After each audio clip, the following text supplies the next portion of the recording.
हजारो भाविकांच्या उपस्थितीत निघाला सैलानी बाबांचा संदल। पिंपळगाव सराई येथून उंटिनीच्या पाठीवर गलप चढवून पारंपरिक पद्धतीने काढण्यात आला संदल। सर्व धर्म समभावाचे प्रतीक असलेल्या सैलानी बाबांची यात्रा सध्या सुरू असून काल रात्री हजारो भाविकांच्या उपस्थितीत पिंपळगाव सराई येथून सैलानी बाबांचा पारंपरिक पद्धतीने संदल काढण्यात आला। होळीपासून सैलानी बाबा यात्रेला उत्साहात सुरुवात झाली आहे। 1 महिना चालणाऱ्या यात्रेमध्ये विविध राज्यातील लाखो भाविक दाखल झालेले आहेत।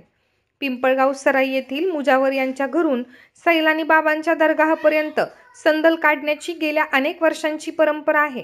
काल रात्री हजारो भाविकांच्या उपस्थितीत उंटिनीच्या पाठीवर मानाचा गलफ चढवून ही चादर सैलानी बाबांच्या दर्ग्यावर चढविण्यात आली। सैलानी बाबांच्या यात्रेमधील संदल हा प्रमुख आणि आकर्षक विधी मानला जातो। यासाठी संदल मार्गावर आकर्षक विद्युत रोषणाई करण्यात आली होती। दरम्यान अनुचित प्रकार टाळण्यासाठी संपूर्ण परिसरात पोलिसांचा चोख बंदोबस्त पाहायला मिळाला।